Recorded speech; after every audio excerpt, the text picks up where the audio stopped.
Kosong ya, dilihat kosong, kosong, juga kosong,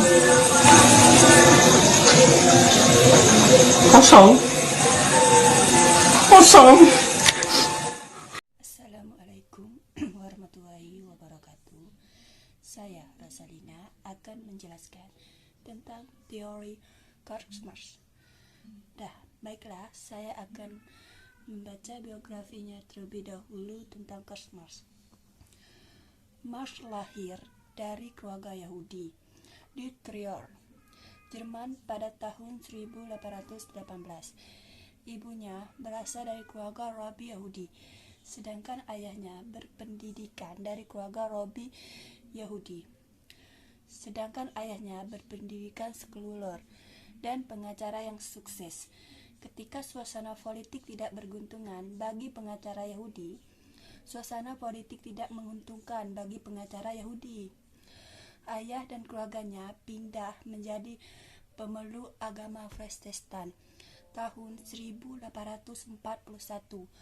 Marx menggelar gelar doktor filsafat dari Universitas Berlin. Universitasnya yang dipengaruhi oleh pemikiran Hegel dan pengikutnya yang kritis. Adapun karya-karya yang sering dirujuk oleh para ahli sosiologi Karl Marx adalah antara lain sebagai berikut: The 40 of Philosophy atau 1847, The Communities Manifold atau 1448,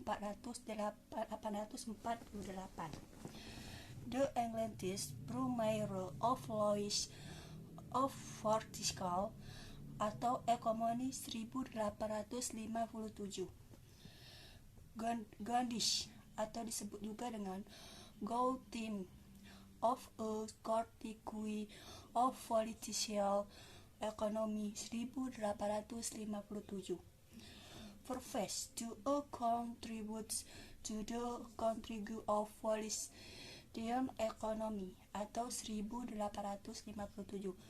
Theories of Surplus Value atau disebut dengan 1823 sampai 3, Capital Vol 1 sampai dengan 3 atau disebut juga dengan 1863 sampai dengan 7, Article of the Goethe Program 1875.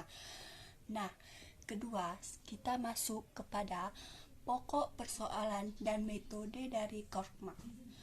1. Materialisme historis sebagai pokok persoalan sosiologi Marx. Apa materialisme historis sebagai pokok persoalan sosiologi Marx? Apa pokok persoalan yang menjadi tema sentral dari teori sosiologi Karl Marx? Dari berbagai tema bahasa sosiologi Marx seperti stratifikasi sosial, perubahan sosial, aliensasi, dan tentang agama, terdapat kecenderungan bahwa pembahasan tema tersebut berkisar pada materialisme historis. Kalau kita tahu apa itu materialisme historis, istilah materialisme historis itu tidak pernah digunakan oleh Marx. Berbagai pendekatan yang digunakannya untuk menjelaskan realitas, namun farah menjadi tema sentral bahasa. Konsep ini kepada pokok persoalan yang menjadi tema sentral bahasa sosiologi Marx. Menurut pandangan Marx, keberadaan menentukan kesadaran, artinya kondisi-kondisi. Selanjutnya, saya akan melanjutkan tentang pemikiran tentang Karl Marx. Bertumpu pada pemikiran Karl Marx bahwa sejarah dari masyarakat yang ada dalam masyarakat adalah kelas-kelas sosial, misalnya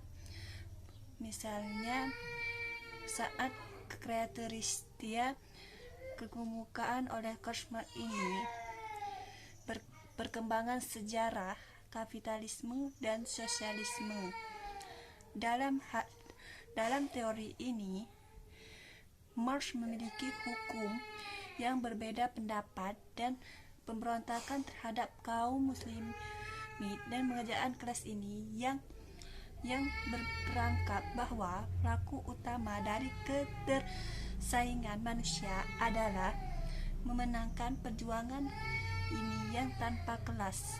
Dari konflik teori dengan kelas sosial, perubahan sosial masih dalam filsafat Marx memandang konflik ia mengembangkan adalah sejarah perjuangan yang melahirkan kelompok masing-masing metode produksi.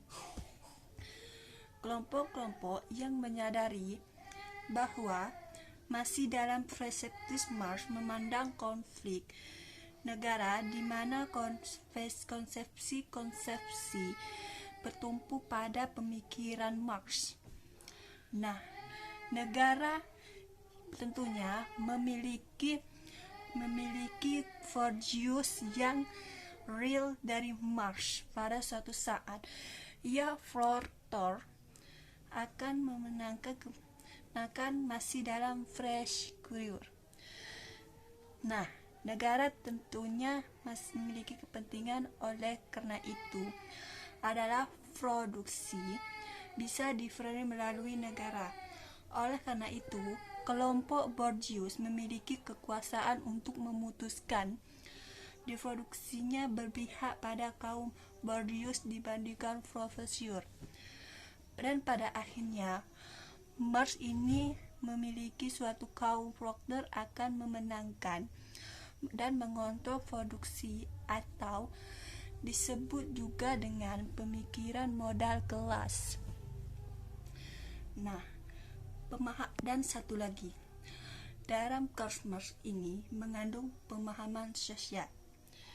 Runtuhnya Rana Plaza berdisnik akibat pemilik sumber dan kelompok seringkali harus mengorbankan kelompok lain untuk muncul yang tergolong kuat setiap saat selalu dan melihatnya faristik.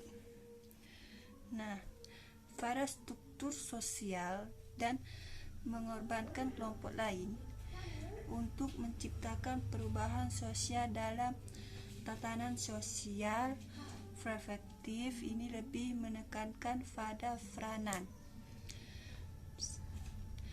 Nah, sekuat apapun dan sudah paham kan tentang teori Karl Marx ini, masih bingung, kalian bisa tonton video-video belajar animasi masyarakat kapitalisme dalam mencapai tujuan suatu kelompok dan lain sebagainya.